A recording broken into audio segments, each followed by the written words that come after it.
Suppose, with Crystal Palace, there's always a roller coaster of emotion season after season, winning a game, losing a game, drawing a game, the inconsistency. There's always been that hope of us reaching the next level. Always to get to that level, you'll deal with failure and misery, like not winning in your first 8 games. The hurt, the pain, the suffering, the frustration, and the lack of belief and the spirit dying. It all builds up into something good though, don't it?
See, I think the turnaround of 2025 is what really, gave us the belief, the spirit that we've all been asking for years, for generations.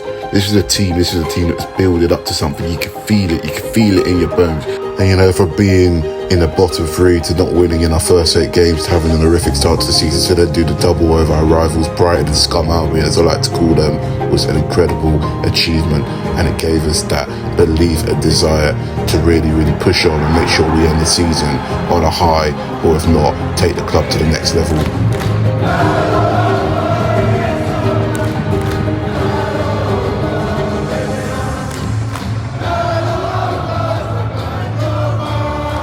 I've always had a place for the FA Cup within my heart. I was there in 2016 in the final where all I saw was heartbreak.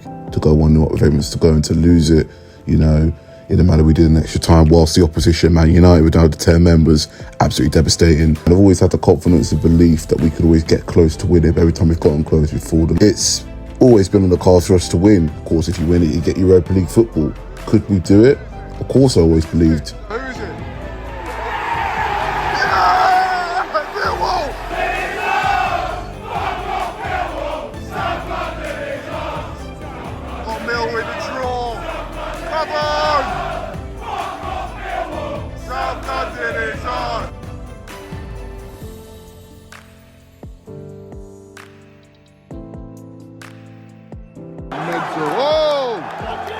Oh my word! Oh my word!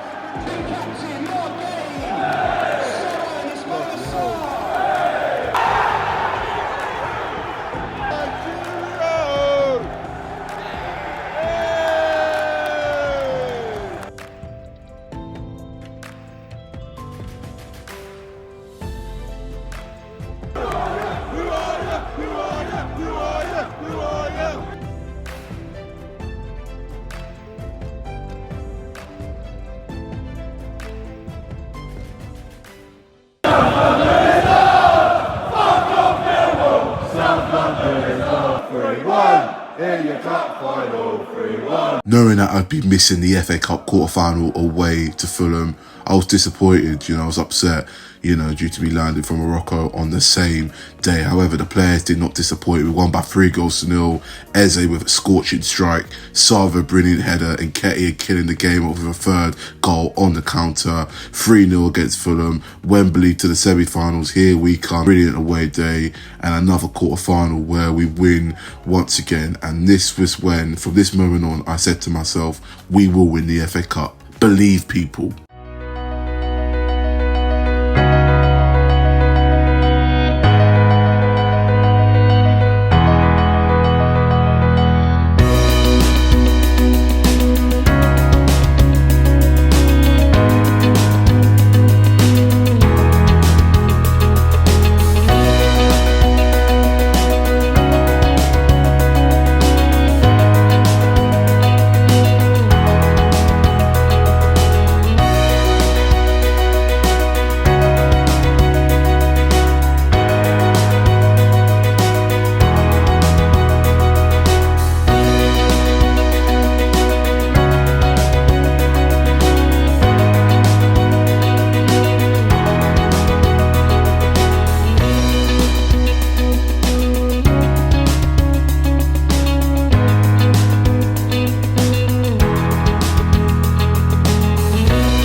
Being in the FA Cup finals, massive. Haven't been in one since 2016 for 9 years. We lost in 1990, we lost in 2016. The heartbreak, the toughness, the numbness, the pain. Now we move on to 2025, which we can make our year to win our first ever major trophy for the first time ever in the club's history, which would mean an awful lot. I backed the team, the fans backed the team, the players backed one another. Everyone wanted us to win around the world, within the country, within the Premier League. Everyone was like, please Palace, beat Man City, win football, bring back the beautiful game. And that is what I promised to everyone that we will do, that we will win the FA Cup.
During this intense moment, my mind was telling me two things. If Dean Henderson saves the penalty, we've won the FA Cup and it's our day.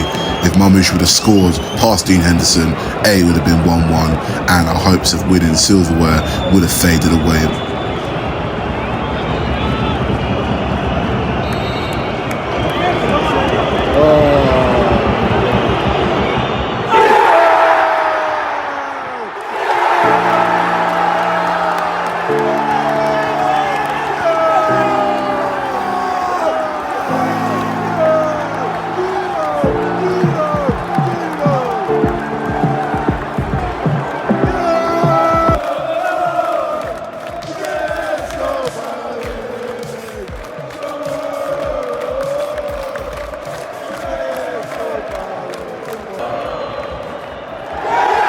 That had to be one of the biggest cheers for a ball, or a shot I should say, going out of play. From that moment on, I knew the cup was ours.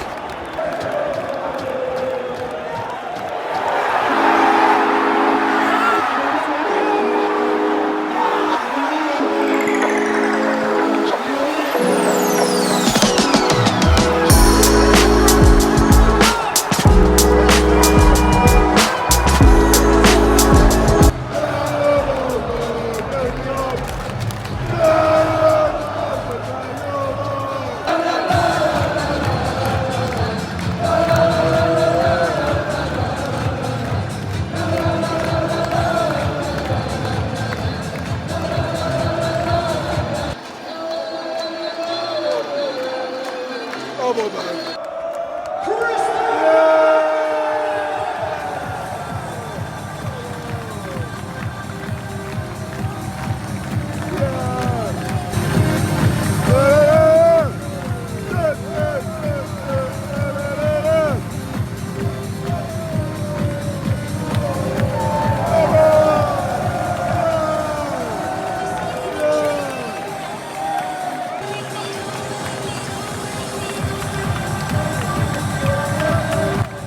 This is a new beginning for this great club. We have defied all the odds and won the FA Cup this year in 2025.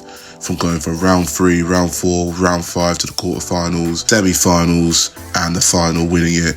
Bear in mind we only conceded one goal, which came against our rivals Millwall. My point is that this club has gone to the next level. It has achieved its goal, and that is to win a major trophy for the first time ever in the club's history. We're no longer this tin pot club anymore. We're no longer that kind of Brentford, Fulham, Brighton or Bournemouth sort of standard. We're part of the big boys now. We've won our first ever major trophy. We're in the FA Community Shield final at the beginning of next season against Liverpool at Wembley again. We are going to be playing in the Europa League. We've qualified automatically for European football for the first time ever in our history. There's going to be European nights at Selhurst Park next season. Trips away in France, Italy, Portugal, Spain. It's going to be sensational. It's going to be a blessing of an experience. Aim right now is to win the Europa League. Because if you win that, you get Champions League football, you know. If we want to take ourselves to the next level and go down the right path, go in the right direction as a club, then this is our opportunity to push on and do so. Have a good summer, spend the money, you know, get the right players in, back order for Glasgow, which is what our board need to do, of course, and just expand the squad and let's just push on, man. Let's make next year an even better year. We've won the FA Cup. We may have finished 12th, but who gives a We're FA Cup champions 2025. We've qualified for European football. We've had an absolute party of a campaign towards the end of this season. You know, honestly, I've loved it all the way. I've loved it all the way. It's been a dream to have witnessed it all of this fantastic glory, success within Crystal Palace Football Club that we've been dreaming of for the last decade. But this year, 2025, is the rise of the Eagles, a new empire in South London. And we won. We won football. We brought the beautiful game back.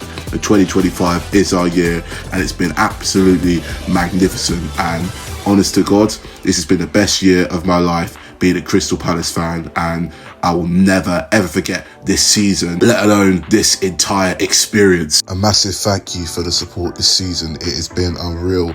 I will be forever grateful for enjoying the work I do, to put the memories, to put the iconic moments for Crystal Palace Football Club out there, you know, and it will forever be in all our hearts. It has been a sensational season, and we'll see you lot next season for a European tour. Up the Palace, man. Eels!